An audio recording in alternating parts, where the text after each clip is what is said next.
Présentation est un panel auquel participent des jeunes leaders et militants et militantes et tous ces Canadiens et Canadiennes qui s'impliquent dans leur communauté et ensuite une série de rapports résumant les idées de leur discussion en petits groupes de ce matin. Nous vous encourageons de faire part de leur rapport afin que nous puissions les ajouter à la séance de cet après-midi. Ceux qui participent par webcast peuvent nous envoyer leurs commentaires en suivant les étapes suivantes. Cliquez sur « Participer », ajoutez votre adresse courriel et posez votre question, puis cliquez sur « Envoi ». Vous pouvez nous faire part de vos communications à l'adresse électronique forum150@experiencecanada.ca. Il me fait plaisir, encore une fois, de vous présenter à nouveau Deborah Morrison, qui va présider la séance de cet après-midi. Merci. Allons-y. Nous avons d'excellents conférenciers cet après-midi. Je vais vous les présenter un à la fois. Et ils vont vous entretenir pour ensuite répondre à vos questions si vous en avez. Laissez-moi vous présenter Lynn Elzebach. Elle est figure de proue dans le soutien offert aux réfugiés syriens pour leur réinstallation au Canada hier. Elle est cofondatrice et directrice de Jussour, une ONG internationale qui aide les jeunes Syriens à poursuivre leurs études grâce à des bourses d'études et de programmes de mentorat. Lynn siège actuellement au Conseil d'administration de Survie Syrie, initiative qui apporte du soutien à 1000 réfugiés syriens pour leur installation dans la région du Grand Toronto. Elle occupe présentement le poste de conseillère principale en politique au Bureau des relations internationales et du protocole du gouvernement de l'Ontario. Bienvenue, Lynn. Sarah Jama est une organisatrice communautaire et diplômée universitaire. Elle a organisé plusieurs événements à Hamilton contre le racisme, tels que Rise Up, Rally Against Police Brutality, et a été co-organisatrice de la première initiative contre le racisme à Hamilton. Elle a occupé pendant 2 ans le poste administratif pour l'Ontario de l'Association nationale des étudiants handicapés au niveau postsecondaire et a fondé MACCESS, le premier service dirigé par les pairs pour les étudiants handicapés de l'Université McMaster. Elle a participé à l'émission The Current, parler de militantisme au Canada. Enfin, Ermias Nagatou. Ermias est un leader communautaire et amateur d'entraînement physique. Il fait du bénévolat pendant 5 ans au sein de Passeport pour ma réussite à titre de tuteur et d'ambassadeur auprès des jeunes marginalisés de sa collectivité. Ermias est inspiré à s'engager davantage dans le renforcement des capacités des jeunes lorsqu'il était à l'Université York. Ermias dirigera conjointement avec Farid Ahmad une campagne de financement à vélo appelée Ride to Inspire. Les deux cyclistes iront de Halifax à Toronto afin d'amasser des milliers de dollars destinés à des programmes communautaires, infrastructures et bourses pour jeunes. Nous allons maintenant demander à chaque membre du panel de faire quelques remarques liminaires afin que vous puissiez les connaître davantage pour ensuite susciter de la conversation. Lynn.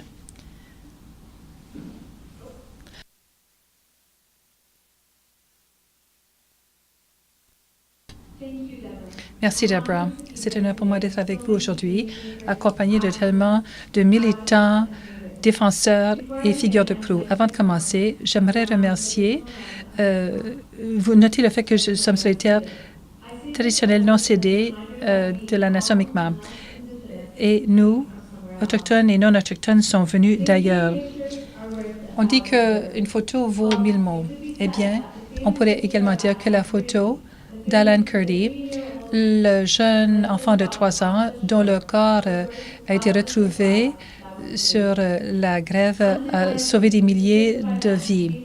Les photos d'Alan ont transformé les politiques nationales et internationales de la crise des réfugiés syriens. Aujourd'hui, je suis fière de dire que depuis le mois d'octobre 2015, le Canada a accueilli plus de 45 000 nouveaux arrivés de la Syrie dans notre beau pays.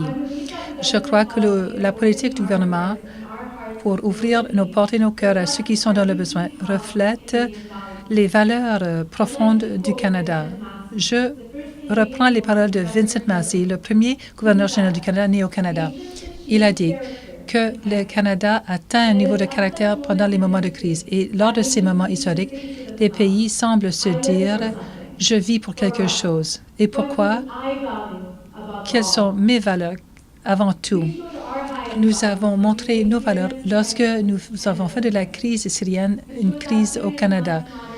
Les vies des Syriens étaient importantes pour nous, comme toutes les vies sont importantes pour nous.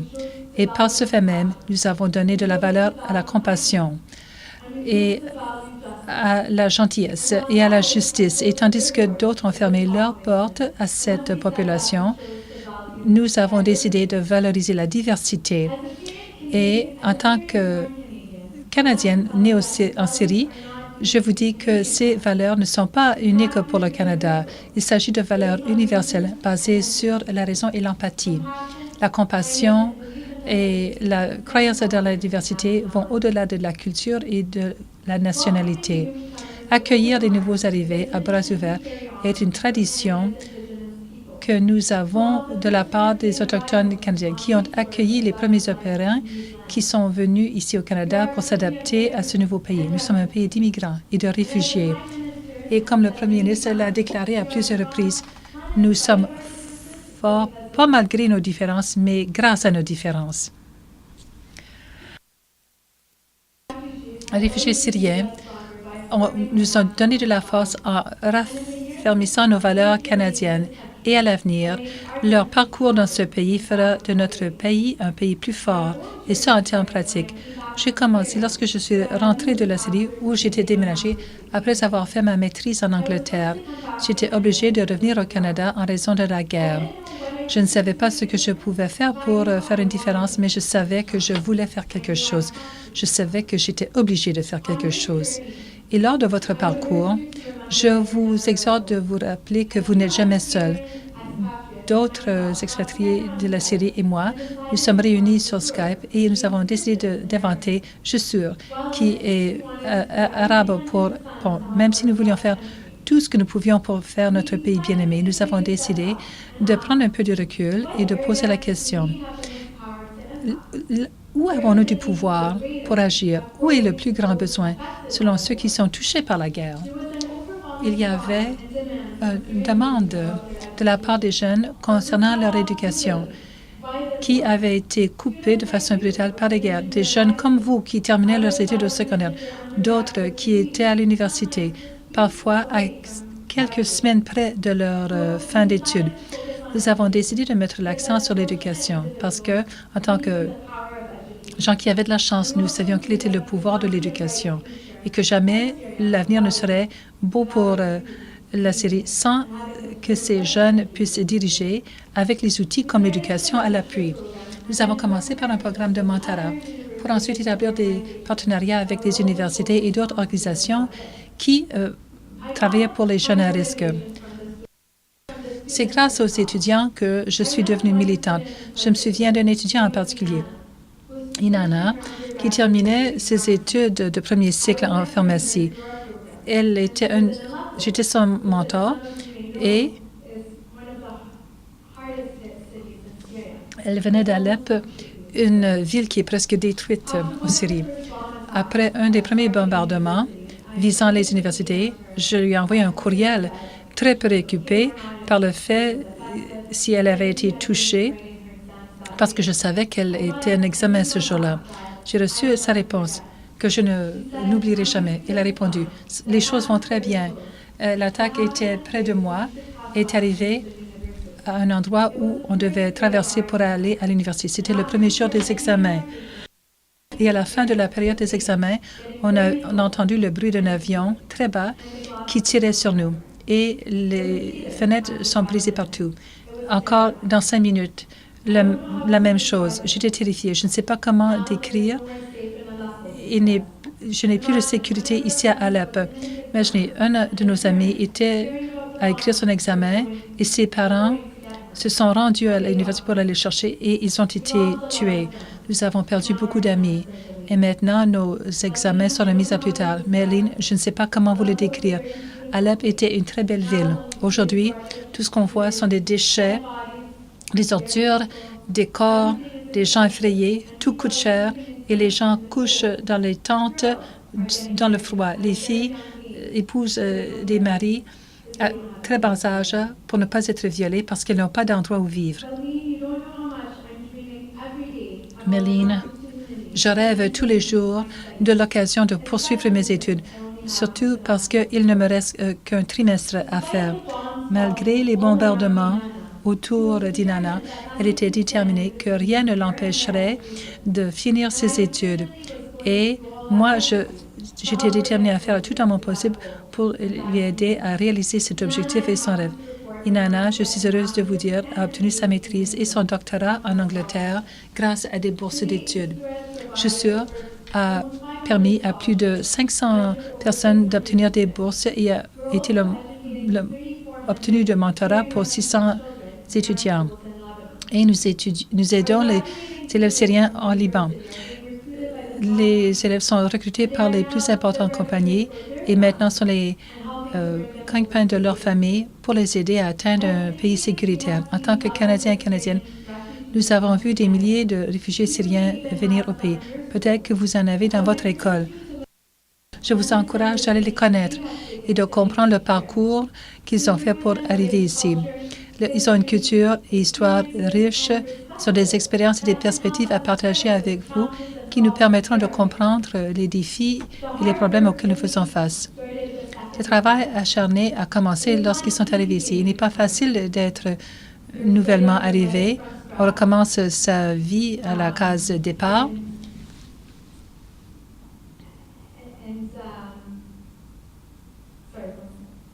Pardon, un instant. Il faut quitter son pays et il faut se poser la question, est-ce que nous ajoutons à leurs difficultés, est-ce que nous pouvons les aider à réussir? Demandez-vous ici, dans cette salle et en ligne, que pouvez-vous faire? Quel élément de notre système pouvons-nous changer pour le mieux? Pas seulement pour les nouveaux arrivés, mais pour d'autres qui suivront. À Jussur, nous avons commencé comme bénévoles. Nous avons des emplois à temps plein. Nos réunions étaient en ligne et nous avons communiqué grâce au courrier électronique. Je voudrais vous encourager de ne pas penser que pour changer le monde à l'échelle mondiale, il faut vous pouvez être dans votre cour arrière à changer les vies des gens à des milliers de kilomètres de vous. Je pense que j'ai pu aider davantage depuis Toronto que si j'étais restée en Syrie. Vous n'avez pas besoin de choisir entre le changement local et le changement mondial. Faites les deux. Grâce à Jussur, j'ai participé à l'échelle mondiale. Et lorsque Survie Syria a commencé, je me suis retroussé les manches encore une fois. En tant que jeune, vous avez le rôle le plus important à jouer. En tant que personnes qui peuvent effectuer du changement, vous voyez les solutions, pas les barrières. Je vous demande de continuer à bâtir des ponts dans un monde qui ne cesse de bâtir des murs. Continuez à bâtir des ponts. Vers chaque collectivité, il ne s'agit pas simplement d'aider les autres ou d'enseigner les autres, mais il s'agit de créer des réseaux, de réseauter davantage pour un monde plus fort et meilleur. N'oubliez pas, un pont va dans les deux sens. Pour moi, mon travail de bénévole, je n'ai jamais pensé que cela m'amènerait ailleurs. J'ai vu un besoin, j'ai vu une occasion et je me suis retroussé les manches pour les aider. Il est rare que je dise non. Aujourd'hui, je travaille dans le Bureau des relations étrangères pour le gouvernement de l'Ontario. En tant que conseiller politique, je travaille à des dossiers comme l'aide internationale, rétablissement des réfugiés et autres ententes avec les gouvernements et les ONG. Mais jamais je n'aurais pu faire le travail que je fais aujourd'hui sans le travail de bénévole et l'expérience que j'ai acquise auprès de ces deux autres organisations. En terminant, j'aimerais raconter une dernière anecdote. L'an dernier, j'ai visité une famille qui était récemment arrivée de la Syrie grâce à un programme de parrainage privé. J'ai le plaisir de rencontrer leurs deux jeunes filles. Naram, la plus jeune, n'a que 4 ans. Et elle a l'âge que j'avais quand je suis arrivée au Canada. Et c'était incroyable de regarder dans les yeux de Naam et de voir le vrai bonheur dans ses yeux. Je savais qu'elle aurait les mêmes possibilités qu'on m'a offertes lorsque j'avais son âge. Je crois qu'il y aura un bel avenir pour Nahed et c'est grâce à l'aide des centaines de Canadiens et Canadiennes qui lui ont ouvert leur cœur et leur chez eux. Je sais ce qui se passe dans mon pays d'origine, mais en tant que Canadienne, je suis tellement fière de notre volonté d'accueillir et de soutenir une autre vague de nouveaux arrivés. Ça, c'est le Canada que je connais et que j'aime. C'est le Canada que nous voulons tous bâtir pour des générations à venir.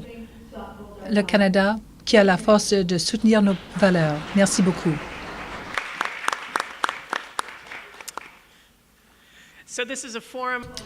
Donc, ce forum porte sur la diversité et l'inclusion. Alors, merci Lynn de cette belle initiation à l'immigration. Et Sarah, bonjour, je suis Sarah. Je suis de Hamilton. Je suis pas mal emballée d'être avec vous aujourd'hui. Halifax ressemble à Hamilton beaucoup plus que je ne l'aurais cru. Je voudrais vous parler un peu de ce que ça veut dire de participer en tant que militante. Parce que quand j'étais à l'école secondaire, je ne pensais pas pouvoir participer à beaucoup de choses ni porter des changements. Mais je vais vous expliquer ce que j'ai fait pour commencer, ce que ça représente pour vous. Alors, je suis Sarah, je suis née avec la paralysie cérébrale. Si vous avez vu Breaking Bad, c'est la même incapacité qu'a le petit-fils, le fils là. Mais c'est une incapacité développementale. J'ai été élevée par une famille monoparentale à Toronto. Je suis la plus jeune. Je ne faisais jamais partie des groupes pendant que j'étais à l'école. Quand j'étais à l'école, je me souviens qu'on m'attaquait parce que j'avais une incapacité visible et j'étais noire. On me tirait des choses par la tête. Les professeurs me disaient que j'inventais des choses. J'étais un problème quand on faisait des visites sur le terrain. Mais les barrières auxquelles je faisais face n'étaient pas plus qu'individuelles. Moi, je pensais que tout cela m'importait parce que j'étais la seule personne qui avait une incapacité physique. Je ne savais pas ce que c'était l'injustice systémique. Jusqu'à ce que j'atteigne la 10e année, j'ai rencontré un type du nom de George. George voulait aller à Etobicoke School of the Arts, mais il n'avait pas d'ascenseur. Et c'est une école publique. Alors, dans ma tête, j'étais tellement frustrée et je me demandais, mais comment se fait-il qu'il n'y a pas d'ascenseur dans cette école publique? On veut être comédien et on ne peut pas y aller. J'étais frustrée. Alors, j'allais dans un autobus et j'allais au comité consultatif sur l'éducation du TFC. Et la deuxième fois que je suis allée, Chris Bolton, je me souviens toujours de son nom, il a ri de moi. Il m'a dit, qui penses-tu être? Qu'est-ce qui te donne le droit de nous parler? Il était le président de ce comité qui était là pour défendre les étudiants handicapés du district de Toronto. Je me suis rendu compte que beaucoup des problèmes auxquels je devais face faisaient partie du système, étaient plus forts que moi, et des systèmes en place qui empêchaient les gens qui étaient différents d'avoir accès à certaines ressources, pas seulement en raison de qui ils étaient, mais parce que le monde ne voulait pas être inclusif. Alors, je me suis dit que si jamais je voyais quelque chose comme ça, que je n'allais pas rester muette, mais que j'allais faire quelque chose. Alors, un des enseignants disait, tu n'es pas assez intelligent pour aller à l'université, va au collège communautaire. Moi, j'ai travaillé fort à l'école et j'ai été acceptée à l'université McMaster. Pendant ma première année, j'ai décidé de suivre un cours en maths. Le cours de maths n'était pas accessible et à l'époque, je devais utiliser un fauteuil roulant parce que je ne pouvais pas me déplacer. Alors, j'ai fait ce qu'on m'a dit de faire. Je suis allée voir le service d'accessibilité et j'ai dit, je ne peux pas aller à ma classe et qu'est-ce que je dois faire? Les profs m'ont dit, moi, je ne veux pas changer de salle. Ça fait des années que j'enseigne dans cette salle de classe. Alors, je fais ce qu'on me dit de faire. Je suis le modèle qui est en place pour m'aider. Et je me suis rendu compte que ça n'a pas fonctionné. Après des semaines de militantisme, on a parlé au professeur et il est allé dans une autre salle de classe, mais il résistait. Alors, j'ai dit, je vais essayer de ranger ça par moi-même. Je me suis portée candidate et j'ai été élue. C'est ma mère qui m'a aidée à placer les affiches autour de l'université. J'étais la seule à être élue grâce à un programme d'accessibilité et nous avons rédigé le premier programme d'accessibilité pour les étudiants et j'ai créé le système appelé MACCESS pour aider les étudiants qui étaient handicapés pour demander de l'aide et qu'ils n'avaient pas besoin d'aller à un service qui ne comprenait pas ce que c'est d'être étudiant handicapé, mais ils peuvent aller préconiser et défendre leurs droits. Alors, j'avance rapidement jusqu'à ma dernière année. Je me suis rendu compte que même si j'avais beaucoup de passion pour certains enjeux, les gens pensaient qu'il y a une seule chose qui m'intéressait, c'est-à-dire l'accès. Mais il y a beaucoup de façons de s'identifier à certains projets pour avoir accès à une différente façon de vivre. Alors, à Hamilton, il y a des crimes de haine, un nombre de plus élevé presque au Canada. Et le premier conseiller noir, Matthew, a été demandé par la police de montrer sa carte d'identité parce qu'il attendait un autobus. Alors, il y avait beaucoup de problèmes à l'endroit du racisme. Alors, je suis devenue présidente d'un groupe appelé Womanism à McMaster. Donc, on essaie d'adopter une approche envers le féminisme qui est plus inclusif pour les femmes noires. Alors, quand les femmes demandaient leur droit de voter, les femmes noires ne pouvaient pas voter, d'abord parce qu'elles étaient noires et elles étaient femmes. Alors, c'est deux problèmes. Mais j'aime aussi le groupe Womanist parce qu'on parle beaucoup d'intersectionnalité. Et je n'étais pas confinée dans un certain joug de sujets. Alors, les ministres responsables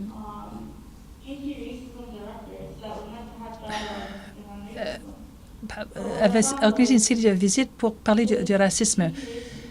Mais dans ces conversations qui avaient lieu à Hamilton, étaient loin des communautés racialisées, étaient très loin du centre-ville, n'étaient pas accessibles, étaient dans un espace bizarre et c'était pas organisé par les jeunes, c'était pas organisé par des gens racialisés, mais c'était pas inclusif. Alors, le groupe a demandé comment on pouvait régler ça. Donc, nous avons organisé une direction et plutôt que de demander aux gens quelles étaient leurs expériences, on leur a demandé de trouver des solutions et apporter des changements à la politique. Vous savez, lorsqu'on a des conversations, souvent, on demande de revivre ces expériences et le traumatisme, mais on ne demande pas de trouver des solutions. Donc, lorsque nous avons organisé cette activité, la communauté était surprise par les 250 personnes qui étaient devenues. C'est 2 fois le nombre qui ont participé à la rencontre du ministre. La moitié du budget, et la plupart des gens avaient moins de 30 ans, ce qui signifiait que les jeunes s'intéressaient à la politique.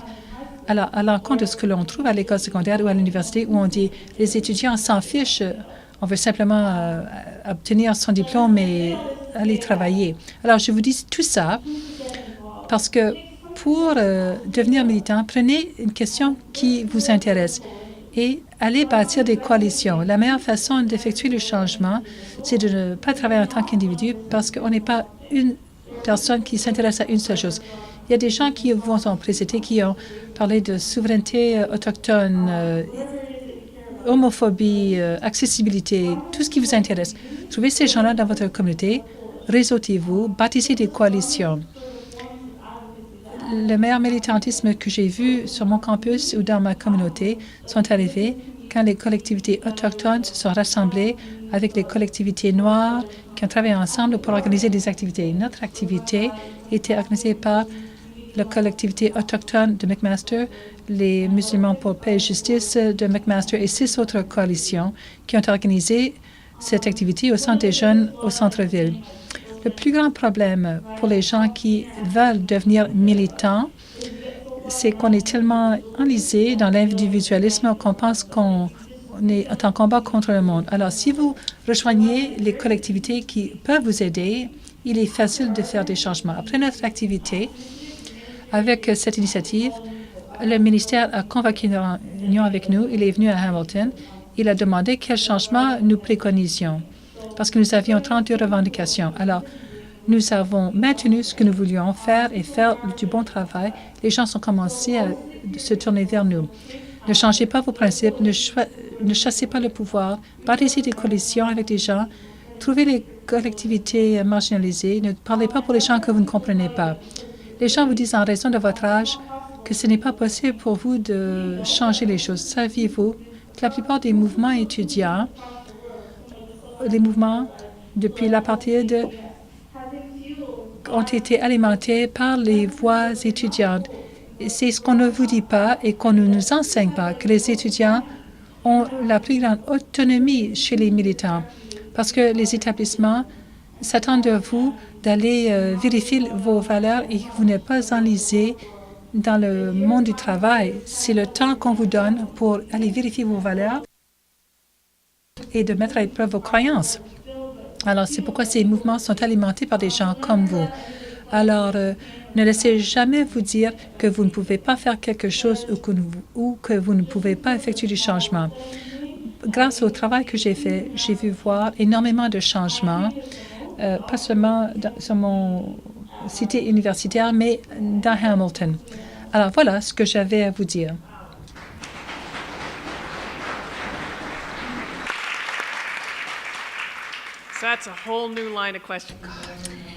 Et voilà, cela me mène à beaucoup de questions, mais j'avais promis de permettre aux conférenciers de parler en premier. Nous passons maintenant à notre troisième conférencier. Est-ce que vous voyez l'écran? Moi, je ne le vois pas. J'ai un écran ici. Bon, mes collègues ont partagé leurs histoires personnelles. Moi, j'aimerais faire cela aussi. Donc, en parlant de l'inclusion et de la diversité. Bon, ça va?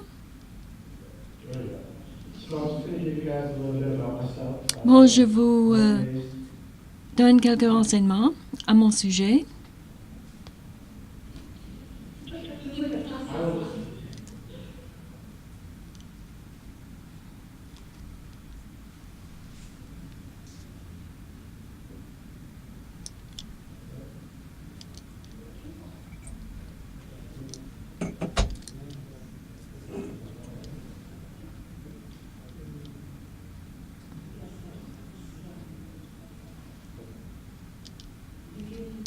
Bon, la PowerPoint ne fonctionne pas.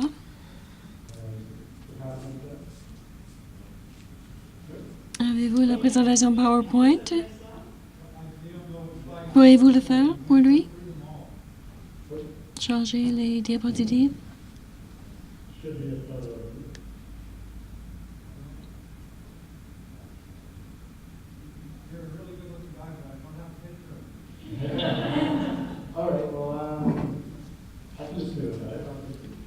Bon, je vais faire cela sans diapositive.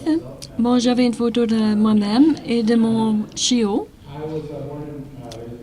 Je suis née à Toronto, à Regent Park, un projet d'habitation sociale, un des premiers programmes de son genre au Canada.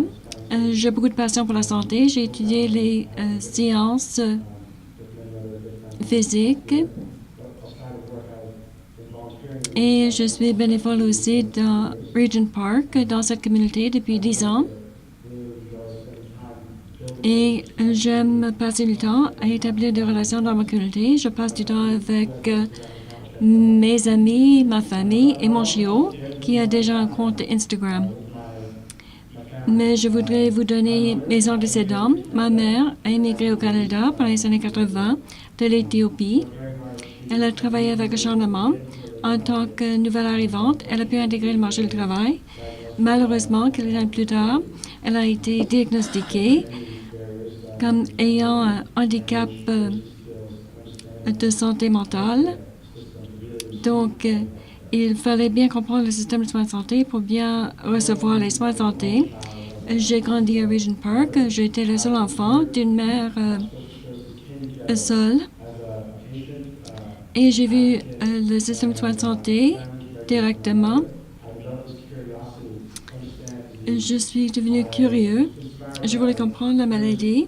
J'ai été inspirée par la thérapie de ma mère, en fait, par son médecin. Bon, comme vous le savez, pour étudier la médecine, il faut avoir de bonnes notes et du soutien financier.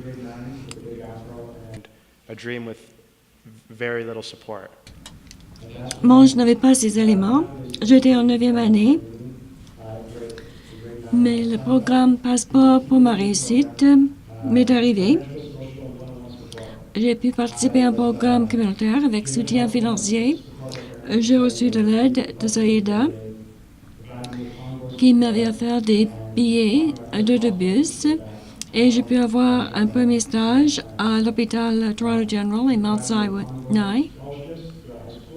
J'ai reçu des bourses d'études quand j'étais à l'école secondaire et j'ai fréquenté l'université par la suite.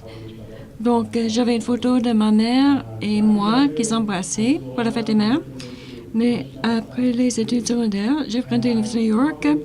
J'ai fait des études en sciences de la santé. Et le programme Passeport pour ma réussite m'a beaucoup aidé. Je vais intégrer la fac de médecine cette année, en 2017. Et je voulais souligner également qu'il n'y a quelques mois, dans l'histoire, le programme Passeport pour ma réussite met la diversité en action en assurant le respect, la participation communautaire, m'a permis d'établir beaucoup de relations. J'ai rencontré des jeunes vraiment extraordinaires. Brandon Murdoch, par exemple, de la Nation Cree à Winnipeg. Il étudie en vue d'obtenir son bac à arts à l'Université de Winnipeg. Il y a aussi Sida de Toronto qui a terminé son bac en sciences informatiques. Elle a fondé le programme Tula et elle a travaillé avec moi dans le cadre de Passeport pour ma réussite. Autre chose que vous devez savoir, que l'on parle de Passeport pour ma réussite ou d'autres services, il est important de redonner aux autres. Et quand j'étais au premier cycle, je suis devenue bénévole. J'encadrais des jeunes où moi, j'avais reçu de l'encadrement. Et j'ai développé une certaine passion, une perspective. Je savais que je n'étais pas limitée. Ce n'était pas seulement dans les films qu'on pouvait réussir. Et j'avais parlé à mon grand ami Farid. Pourquoi pas faire du cyclisme à travers le pays pour mobiliser les fonds pour ce programme, pour appuyer les jeunes, pour renforcer les capacités. Donc, Ride to Inspire est né de cette initiative. Donc, nous jouissons de beaucoup de ressources. Cette fin de semaine, nous allons aller jusqu'à Toronto pour mobiliser 10 000 $ destinés à des programmes communautaires, des infrastructures et des bourses pour les jeunes. Mais ce n'était pas seulement les ressources communautaires qui étaient importantes. Je voulais partager avec vous un conseil et profiter de vos réseaux sociaux. Je sais que vous en avez discuté, vous pensez peut-être que ça assure l'isolement social, mais ça vous aide aussi à développer des coalitions, à poursuivre votre passion. Ces réseaux sociaux qui vous permettraient de lancer n'importe quel projet. Donc, j'ai trouvé un groupe de cyclisme à travers le Canada. Donc, il y a des conseils ou trouver les Tim Hortons à travers le Canada, etc. Et nous avons poursuivi notre campagne sur Facebook et sur Twitter. Nous avons assisté avec Glenn Murray. Donc, ces petits gestes, grâce aux réseaux sociaux, vous permettent de trouver du soutien pour vos projets, du soutien à la base. Et c'est ça que je voulais partager avec vous aujourd'hui. J'espère que vous allez poursuivre ce cycle d'inspiration pendant toute votre vie, jusqu'aux célébrations Canada 200. Merci beaucoup à vous trois. Et il nous reste quelques minutes pour des questions. Mais parce que nous avons beaucoup de sujets à aborder en très peu de temps, je voudrais vous encourager, si vous voulez poser une question, de vous présenter au micro.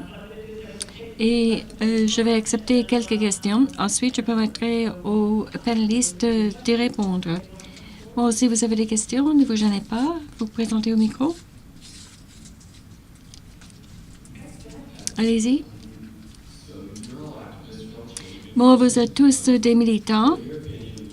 Vous changez le monde. À votre avis, quelle est la meilleure façon de faire un changement de votre communauté? Est-ce qu'on parle de gros changements ou est-ce un processus de longue haleine? Donc, on entend quelques questions. Ensuite, on passera la parole aux panélistes. Bon, j'avais une question sur les réfugiés syriens. Vous avez dit que beaucoup de réfugiés syriens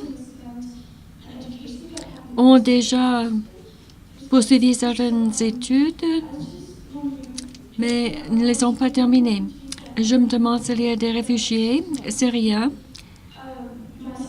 qui viennent dans ma ville ou ailleurs.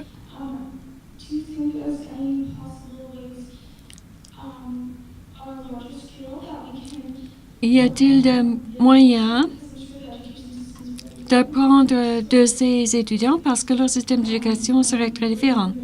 Donc, on pourrait apprendre des choses de ces étudiants, partager avec eux. Oui, et encore quelques questions? Je ne sais pas comment m'exprimer. Quelle serait la meilleure façon d'encourager les jeunes qui ont des handicaps pour qu'ils réussissent, qu'ils apportent un changement? Si vous n'étiez pas au Canada, quels seraient les obstacles auxquels vous auriez à faire face? Bon, oui, la jeune dame a posé une question sur les nouveaux arrivants syriens dans les écoles, oui. Vous pouvez apprendre en leur parlant de leur parcours. Bon, il y a beaucoup de gens qui semblent présumer que c'était tellement traumatisant, tellement terrible que les élèves ne voudraient pas en parler. Ça dépend de leur niveau de confort, mais il n'est pas nécessaire de parler de la guerre. Bon, vous pouvez leur poser des questions sur leur vie avant la guerre. Les similitudes entre la culture canadienne et la culture syrienne. Qu'est-ce qu'ils trouvent de bizarre? Qu'est-ce qu'ils trouvent amusant? Donc, quant à l'élément éducation, oui, le système d'éducation est différent, mais ils pourraient aussi bénéficier, si vous voulez, leur parler des études supérieures. Comment obtenir des bourses d'études, par exemple? Quel est le processus de demande de bourse? Y a-t-il des gens pour aider avec les essais? Ce sont des choses utiles que vous pourriez leur offrir. Et vous aussi, vous allez apprendre en les aidant. Mais c'est à vous de poser le premier geste, peut-être, d'offrir votre aide et d'écouter. Et ce serait toute une aventure. Oui, continue. Bon, vous avez parlé du militantisme local comparativement au militantisme international. À quelle échelle devrait-on travailler? Bon, il y a plusieurs façons d'être militant. Et moi, je sais comment organiser une manifestation, je sais comment rédiger une politique. Bon, tout dépend de votre passion. Deuxièmement, je dirais, bon, essayez de faire quelque chose localement parce que vous pouvez apprendre beaucoup de choses des gens autour de vous qui ont fait le travail semblable. C'est la façon la plus facile de voir un changement et vous ne saurez jamais quel impact votre petit geste pourrait avoir dans votre collectivité. Bon, je parle d'un groupe à Toronto. Quand ils ont manifesté au défilé de la fierté, je ne sais pas si vous êtes au courant, mais ils ont manifesté pendant le défilé de la fierté. Ils avaient une liste de revendications. C'était un petit geste. Black Lives Matter. La manifestation a duré 20 minutes. Mais les séquelles de cela, les conséquences se font sentir. Il y a quelques semaines, l'organisation Fierté a décidé de reconnaître leurs revendications. Et maintenant, Fierté va tenir compte des gens de couleur, des gens qui veulent assister aux activités de fierté et se sentir inclus. Donc, c'est l'exemple d'un petit geste, mais ça peut avoir un grand effet. Un autre conseil, si vous allez devenir militant et vous choisissez votre passion, essayez de ne pas faire la même chose pendant longtemps. Donc, j'ai vu beaucoup de militantisme par rapport au handicap sur campus, mais ensuite, je suis allée plus loin. Je me suis écartée de la politique étudiante parce qu'on me reconnaissait comme étant une personne qui est intéressée aux droits des handicapés. Donc, on me posait toujours les questions. Mais je leur ai dit, bon, il y a des centaines de personnes sur le campus. Pourquoi pensez-vous que moi, je suis la seule qui puisse en parler? Donc, assurez-vous de choisir votre passion, de commencer graduellement, mais il faut aussi coopter les autres. Les gens autour de vous apprennent aussi comment manifester, quelles sont les meilleures aptitudes, à qui parler, etc. Donc, commencez localement si vous pouvez et ensuite allez au-delà. Et une autre question qui portait sur le militantisme, surtout par rapport au handicap. J'ai oublié la question. Comment peut-on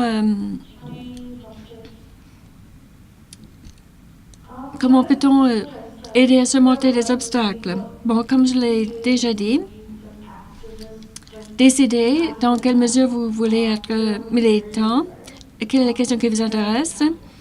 Donc, cerner les obstacles et bien déterminer vos tactiques. Qu'est-ce que vous voulez changer? Et essayez de trouver des gens autour de vous qui ont les mêmes difficultés. Si vous essayez d'apporter un changement vous-même, bon, il y a beaucoup de gens qui vont vous dire, bon, vous êtes trop jeune, vous ne savez pas de quoi vous parlez. Mais vous devez coopter et mobiliser les autres aussi. D'autres questions? Farid, Aaron, pouvez-vous vérifier pour savoir s'il y a des questions en ligne? Oui, allez-y. On dit souvent que l'éducation est très importante, qu'il faut être sensibilisé à la discrimination. Dans mon école, je parle d'homophobie, de sexisme, de racisme. Et il y a des gens qui disent, bon, les gens sont trop facilement offusqués. Donc, il ne faut pas en faire trop de cas. La discrimination est inévitable. Comment réagir? Que dire aux gens qui ne veulent pas m'écouter? Des gens qui ne sont pas prêts à apprendre, qui ne veulent pas apprendre. Bon, encore quelques questions? À votre avis, quelles sont les meilleures ressources que nous pouvons donner aux nouveaux arrivants au Canada, qui sont des étudiants et qui essaient d'apprendre soit l'anglais, soit le français? Et une dernière question ici. Je crois que les Canadiens et les Canadiennes qui habitent au pays depuis quelques années ont quelque chose à apprendre des immigrants. Comment peut-on apprendre les groupes qu'on a écartés pendant les siècles? Bon, il y a une dernière question, si vous voulez la poser. Pour revenir au bénévolat, comment peut-on encourager les jeunes à devenir bénévoles? Et par où devrait-il commencer? Oui, je pourrais y répondre.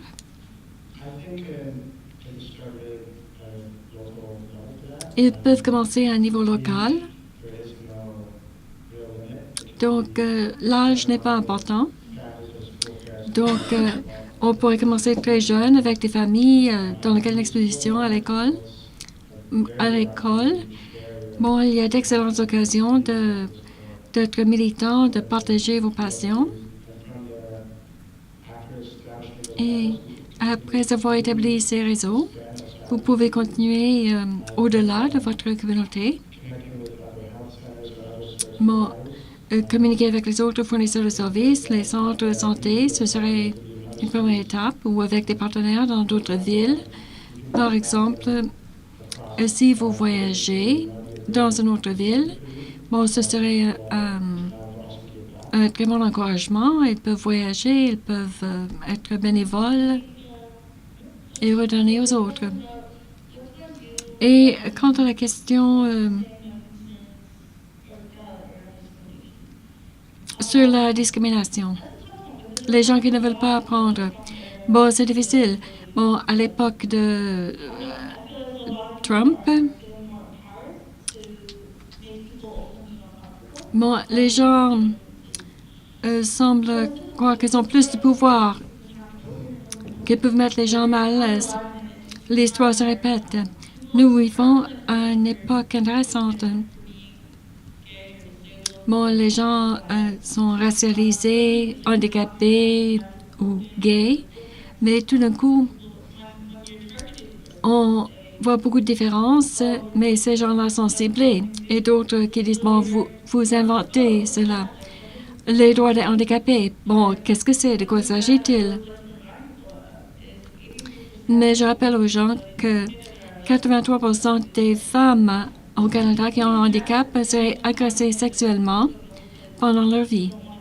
Il y a beaucoup de statistiques que l'on ignore parce qu'on ne veut pas les reconnaître.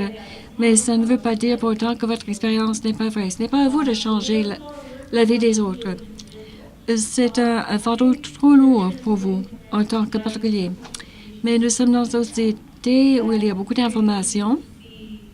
Il est très facile de voir ou d'avoir accès à l'information si vous voulez l'obtenir.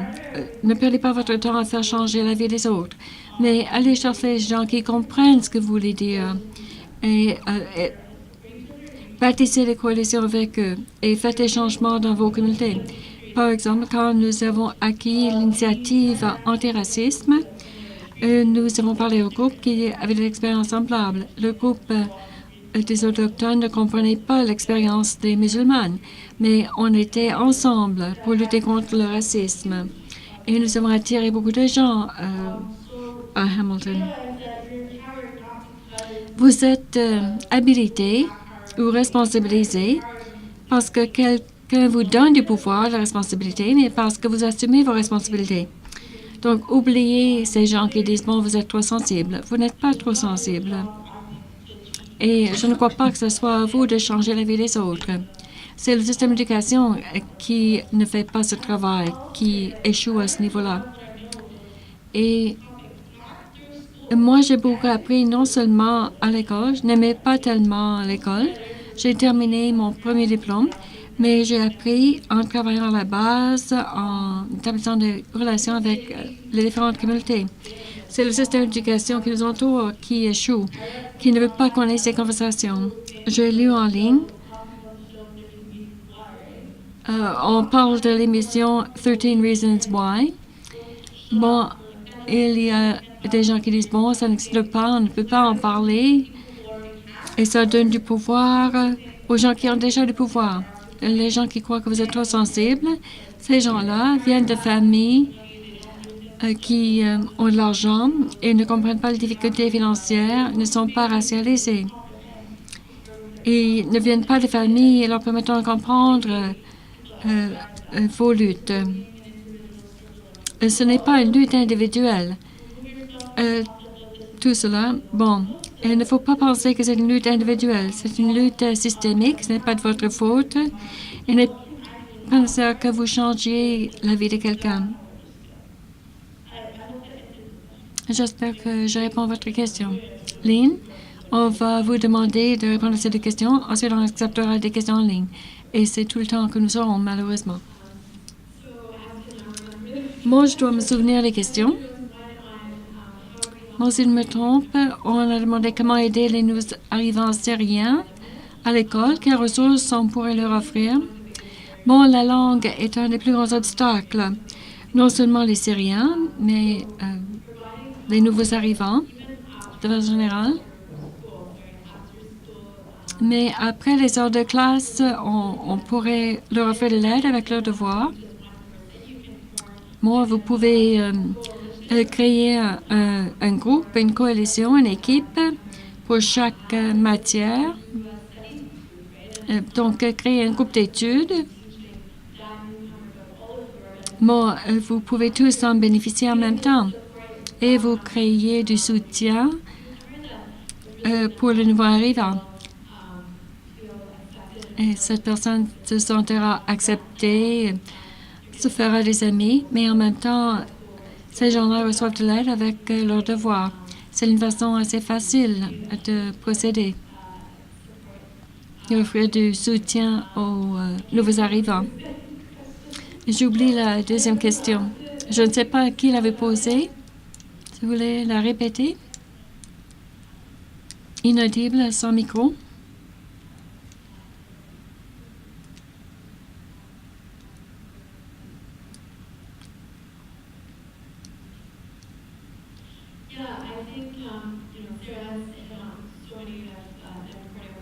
Oui, Sarah a déjà mentionné plusieurs façons importantes d'offrir de l'aide. Moi, il y a une chose qui me frappe par rapport aux nouveaux arrivants syriens. Les Canadiens étaient très ouverts, ont fait preuve de compassion, d'amour, voulaient aider, ont invité nos arrivants à venir chez eux.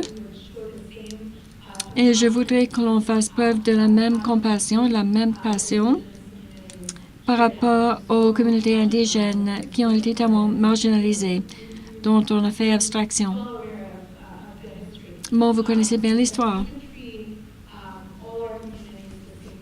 Et si on pouvait traiter toutes les communautés de la même façon, le Canada serait le meilleur pays. Et ça commence par le dialogue. À mon avis, il n'y a pas assez de dialogue. Comme vous l'avez dit, Sarah, même au sein de ces cercles, parlez de vos expériences, mais collectez les solutions. Les expériences sont très valables. Mais il faut aussi comprendre la perspective des gens qui sont touchés par la discrimination systémique. C'est ça qui apporte beaucoup de valeur. Donc, tendez la main, apprenez des gens, les différentes expériences, les différentes perspectives. Donc, les problèmes sont interreliés. On ne peut pas résoudre un problème en vase clos. Et j'avais promis de répondre à une question posée en ligne. Ensuite, ce sera la fin. Oui, il y a beaucoup de questions en ligne. Cette question de Linda. Croyez-vous que le système d'éducation canadien fait un bon travail pour ce qui est d'apprendre l'inclusion, l'acceptation et la diversité? Qui voudrait répondre à la question? Une réponse brève, s'il vous plaît. Je dirais oui et non. Oui, parce qu'il y a certaines régions du pays où le système d'éducation, le programme d'études sont axés sur l'histoire. Donc, ils apprennent les concepts d'inclusion, d'intégration, de diversité, mais j'ai appris aujourd'hui qu'il y a des étudiants ici qui croient qu'il y a des lacunes. Et problèmes de financement, par exemple, manque de soutien au niveau provincial. Mais cela présente aussi une occasion aux étudiants. Ils peuvent devenir militants. Ils peuvent dire, par exemple, notre école n'a pas de programme d'études inclusif ou multiculturel. On n'a pas de programme pour sensibiliser les jeunes à ces questions. Oui, je dirais que oui, que notre système d'éducation échoue. Le système d'éducation est eurocentrique. Et même après avoir reçu mon diplôme universitaire, j'ai dû apprendre des choses. On ne parle pas de la résolution de conflits. Le système d'éducation ne parle pas de la souveraineté autochtone. Et toutes les atrocités ici, sur le sol canadien, le système d'éducation ne nous apprend pas notre rôle dans les crises nationales. Le système n'apprend pas, n'enseigne pas les cours de service, la différence entre le gouvernement fédéral et le gouvernement provincial, etc. Donc, le système d'éducation ne nous apprend pas nos droits en tant que gens qui ont le droit d'être inclus. Et qu'en est-il de notre histoire? Moi, je n'ai jamais eu d'enseignant qui était une personne de couleur à Toronto. Je me sentais toujours isolée du système scolaire. Je crois qu'il faut comprendre que le système d'éducation est créé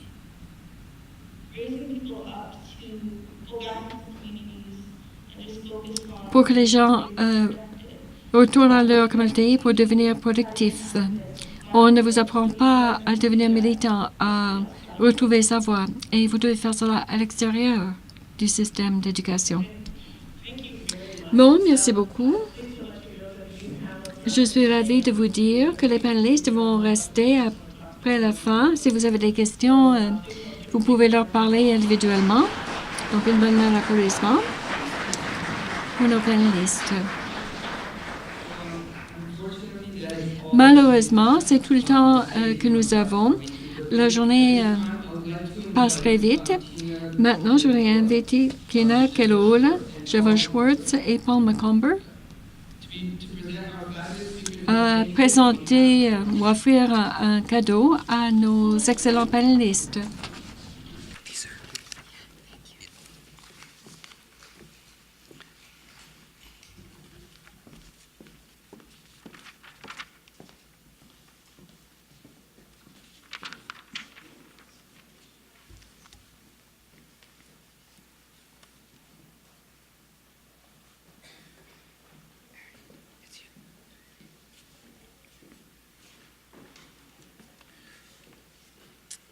Pour notre dernière séance, nous aimerions vous offrir la possibilité de discuter des idées qui ont été exprimées par les jeunes dans le cadre de notre événement d'aujourd'hui.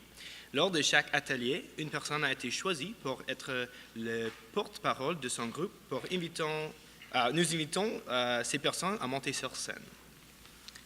We have also received comments from some of our online.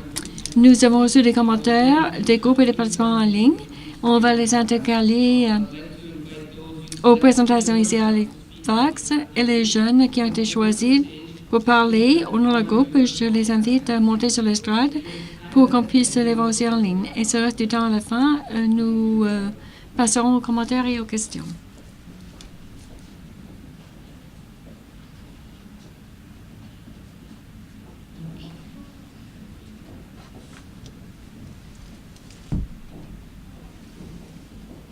We'll line up 1, 2, 3, 4. Who's group 1? We'll go in order. And then, so the first group can go ahead. Just So start with your name and where you're from. Hi, my name is Abigail and I'm from Nunavut. Je suis Abigail du Nunavut. Du Québec. And today we're going to Aujourd'hui, nous allons vous parler de la diversité culturelle et de la technologie. Nous savons que beaucoup de jeunes ne connaissent pas la technologie, la capacité de comprendre la vérité, les perceptions. Nos situations changent. Nous ne pouvons pas contrôler ce que les autres affichent, mais nous pouvons les sensibiliser quant à la place et culture de la sécurité, d'ouvrir les yeux et de dire que ces dangers sont concrets et nous pouvons les sensibiliser aux dangers de la technologie que pourraient faire leurs enfants. Et nous pouvons réduire le fait que la technologie est moins utilisée par les plus jeunes. Nous pouvons en faire davantage avec votre aide. La technologie est bien agréable et nous permet de créer des amitiés, mais il faut l'utiliser prudemment, nous sensibiliser et sensibiliser les autres aussi. Maintenant, je vais parler de la diversité culturelle. Donc, en discutant, on a pu voir que le Canada était vraiment un pays ouvert d'esprit, puis qu'il était sur la bonne voie avec tous les programmes qu'il a. Mais en même temps, rien n'est jamais parfait. On peut toujours améliorer et apporter des changements. Donc, ce qu'on a mis au point, c'est qu'on pense que le Canada devrait travailler son ouverture d'esprit, donc favoriser sa population à travailler ensemble, car chacun a sa culture, son bagage culturel et peut apporter aux autres, et ça peut former quelque chose de gros à la fin. Aussi, c'est important d'apprendre de l'autre, donc pour pouvoir évoluer. Et dans le fond, il faudrait travailler l'ouverture d'esprit pour enlever la peur, puis que le Canada puisse continuer à avancer vers le futur. Donc, on a vu qu'il y avait beaucoup de programmes en place, mais que la majorité était méconnue de la population. Donc, si les personnes veulent s'impliquer pour aider les nouveaux arrivants et les réfugiés à s'intégrer, souvent, ils ne savent pas où aller ou quoi faire pour les aider. Et en même temps, si les Canadiens et Canadiennes désirent voyager, découvrir d'autres cultures, s'ouvrir sur le monde, bien, souvent, ça prend de l'argent, ça prend les moyens, puis c'est pas possible pour tout le monde. Donc, souvent, une grande majorité de la classe moyenne ne va pas pouvoir participer à ces programmes-là. Et ça va surtout être ceux que les parents vont vraiment avoir poussés puis va leur avoir permis de pouvoir se développer, qui vont pouvoir y aller. Donc, il manque beaucoup d'accessibilité. Donc, on pense qu'il faudrait pousser les personnes à faire le premier pas entre chacun de nous, parce que c'est lui le plus difficile à faire, mais c'est lui qui fait vraiment avancer les choses. Donc, en conclusion, We realize that education is key. Nous savons que l'éducation est un élément clé et s'applique à tout ce que nous faisons. Et l'éducation fait partie du travail des parents et des gouvernements. Et c'est pourquoi nous pensons que chacun devrait faire sa part pour améliorer notre avenir. Merci.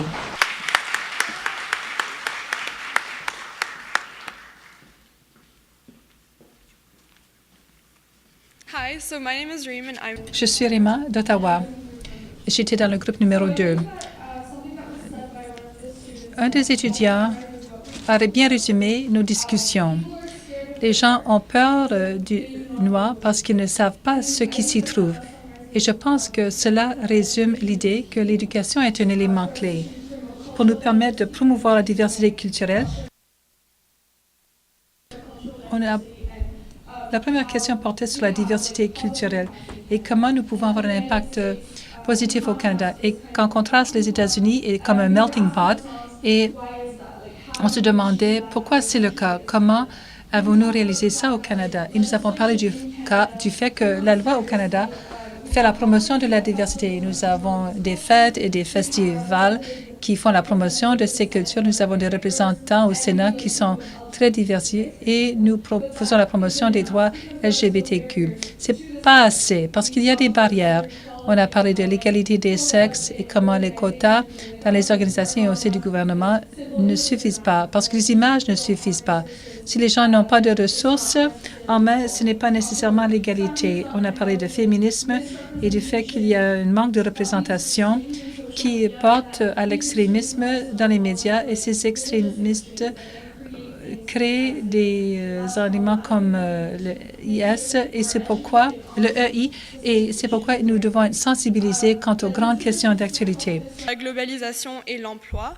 Nous avons abordé le sujet du Canada et nous avons conclu que nous devons travailler tout simplement et premièrement sur le Canada avant de regarder en dehors du Canada. Donc on a besoin de plus d'opportunités, plus d'emplois et beaucoup plus d'ateliers au Canada pour promouvoir le travail, mais aussi reconnaître les diplômes et les qualifications des personnes qui viennent d'autres pays pour éliminer les préjugés que nous avons dans l'emploi. Et nous avons vu l'exemple de quelqu'un qui travaillait comme un chauffeur de taxi, mais qui était un avocat et que c'était pas bien, et que nous devons éliminer ces barrières-là. And then lastly, we talked about inclusion and barriers. On a parlé d'inclusion et de barrières et comment il faut travailler au changement structurel, mais qu'il s'agit d'un problème des établissements et des institutions, et que les politiciens et les législateurs qui sont fermés d'esprit et qui nuisent les gens vulnérables et qui nuisent à ces structures et que nous pouvons promouvoir la sensibilisation politique et que l'éducation est un outil très utile dans ce cas.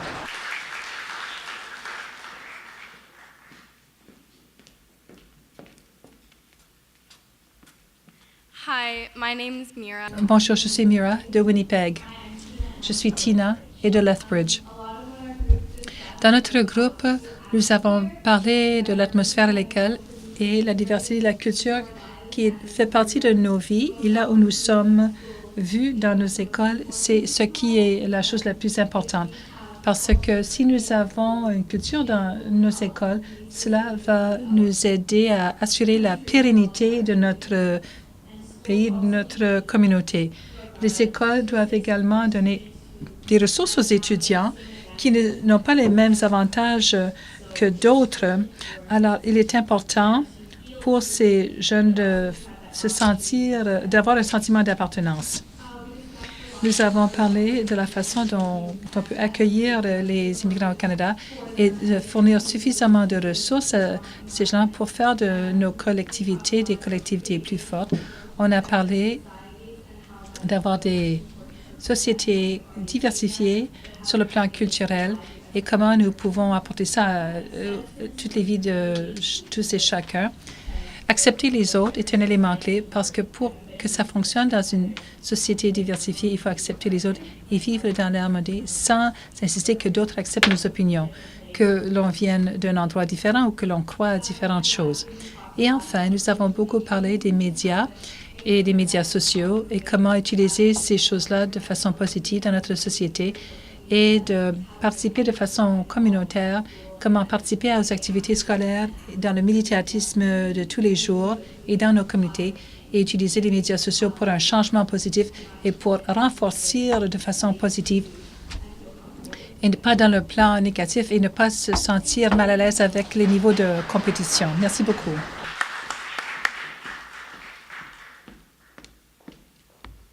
Hello. Bonjour, je suis Lily d'Edmonton. Notre groupe a parlé des médias sociaux et de la technologie.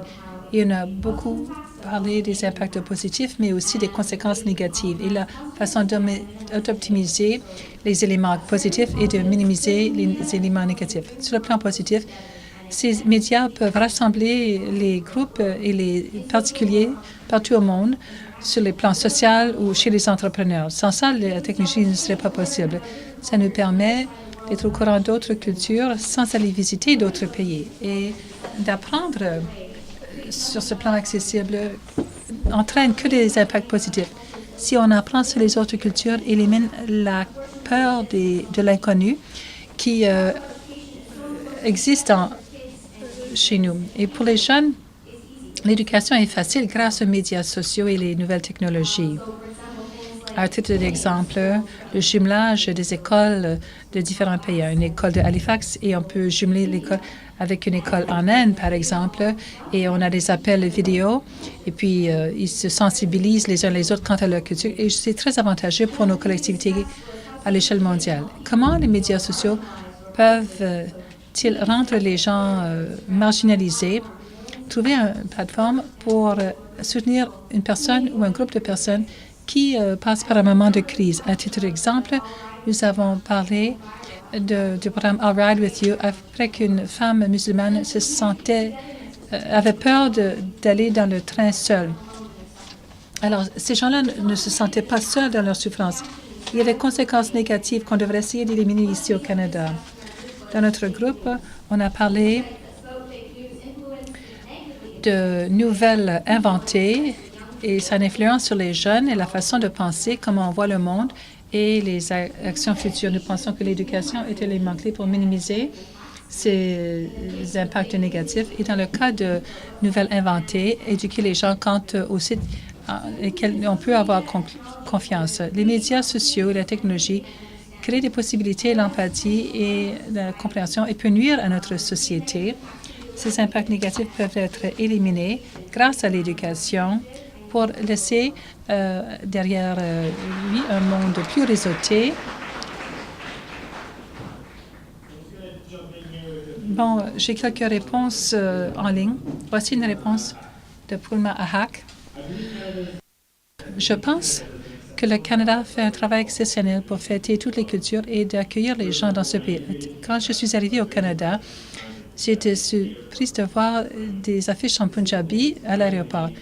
C'est une chose très simple, mais je me suis sentie accueillie. Mais l'accent qu'on met sur la diversité peut semer la division plutôt que l'unité. Je pense que nous devons trouver nos ressemblances, mais je suis fière de notre pays quand je vois le nombre de réfugiés syriens que nous accueillons et la façon de les intégrer et de les établir ici. Je suis heureuse que nous puissions fêter la communauté autochtone et d'essayer de réconcilier avec ceux-ci en même temps. Bonjour, je suis Rita. Je suis de Surrey en Colombie-Britannique. J'étais dans le groupe 7. Dans le groupe 7, nous avons dit que le Canada est très différent des autres pays parce qu'ici, nous pouvons être autres et aussi Canadiens ou Canadiennes. On ne peut pas se limiter et nous pouvons fêter que nous arrivons de notre pays, une autre culture ou une autre religion. Mais si nous venons d'ailleurs, nous sommes Canadiens et Canadiennes et nous pouvons fêter ces différences. Nous savons que nous pouvons fêter et célébrer nos différences plutôt que de les cacher ou d'en avoir honte. Nous n'avons pas besoin d'oublier nos antécédents ou le passé. Mais nous pouvons nous rassembler de partout au monde et devenir Canadiens ensemble. Nous savons que le Canada a bien réussi à accueillir les nouveaux arrivés, mais nous ne les apprécions pas. Nous les accueillons et nous leur donnons un endroit sécuritaire. Mais ce sont des gens éduqués. Ce sont des gens expérimentés. Et nous pouvons apprendre d'eux. Nous devons reconnaître leur doctorat, reconnaître les temps difficiles qu'ils ont vécus. Pas seulement les accepter, mais les célébrer.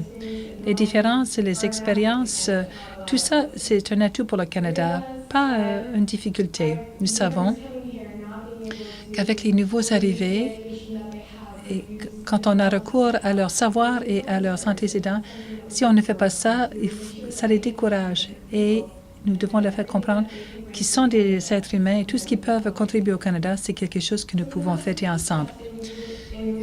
Pour travailler et avoir un Canada plus inclusif, il faut rehausser la communication entre les gens et les particuliers au niveau administratif. Alors, plutôt que de supposer que quelqu'un peut avoir une réaction, plutôt que de penser qu'on peut supposer que quelqu'un a besoin de ceci ou autre chose, il faut parler et assurer la communication entre les militants, les gens qui sont touchés et les gens qui ont le pouvoir d'adopter de nouvelles politiques. Nous devons nous parler plutôt que de dire « Je suis convaincu que la personne dans son fauteuil a besoin de rampe. » Mais quelle sorte de rampe? Comment allons-nous l'entretenir? Alors, il faut se parler entre nous. Nous avons non seulement besoin d'encourager une ouverture d'esprit, mais nous devons agir. Nous devons changer nos attitudes et nous rendre compte qu'il est facile de dire comment nous allons changer le monde, mais c'est difficile de passer à l'action. Nous devons agir sur nos idées, il faut également en parler.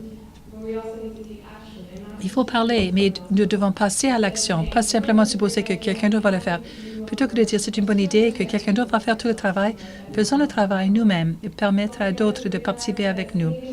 En tant que Canadiens et Canadiennes, nous avons la responsabilité de nous rassembler et de défendre ceux qui n'ont pas les moyens de se défendre eux-mêmes. En tant que Canadiens et Canadiennes, nous devons pas seulement reconnaître les besoins et les droits des autres, mais de revendiquer qu'ils aient leurs droits et nous devons nous battre pour tous ceux qui ne peuvent pas se défendre eux-mêmes. Merci.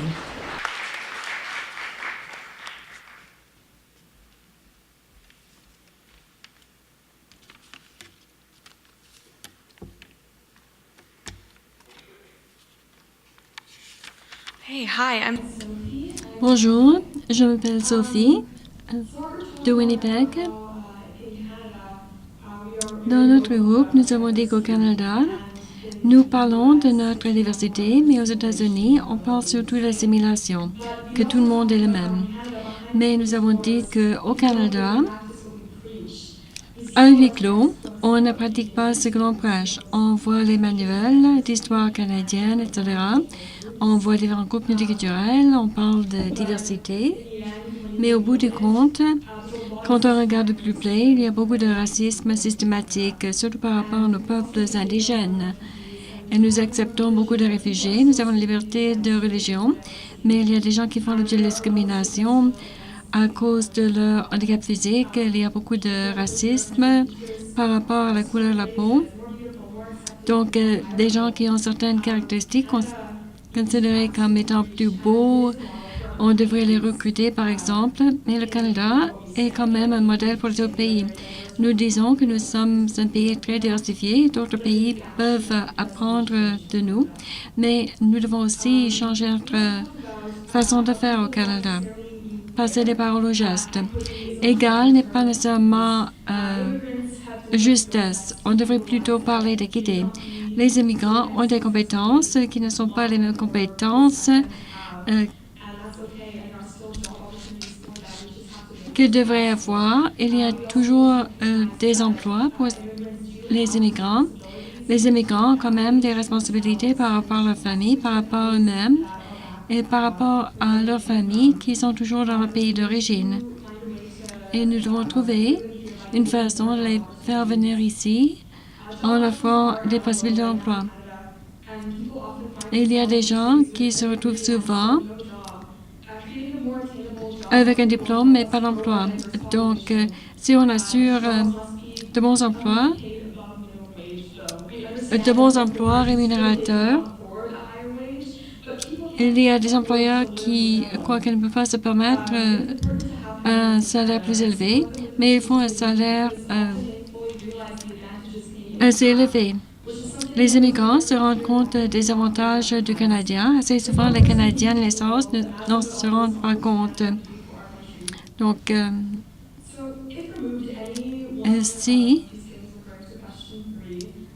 on parle de la troisième question, la plus grande différence serait d'établir des limites par rapport aux altitudes. Et s'il n'y avait pas d'obstacle, les gens pourraient se regrouper pour avoir accès aux outils, aux technologies, demander des lois plus équitables, des politiques plus équitables. Donc, il faudrait éliminer la discrimination et les préjugés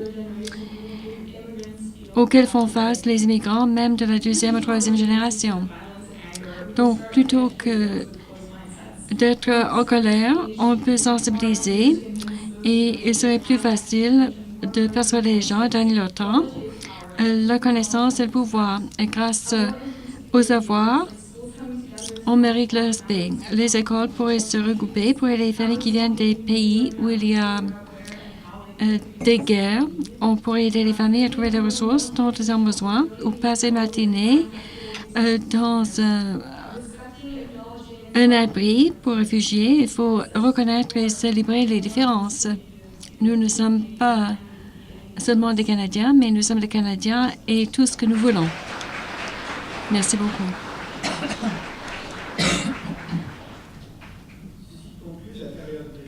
Présentation de nos jeunes. Merci tout le monde pour l'incroyable dose d'énergie que vous avez déployée chacun et chacune d'entre vous dans les discussions d'aujourd'hui. Let's give our sponsors TD Bank Group. Donc, remercions nos commanditaires, le gouvernement de Nouvelle-Écosse, TD WestJet, Experience Canada, Great West Life, tous les commanditaires, une bonne main d'applaudissement.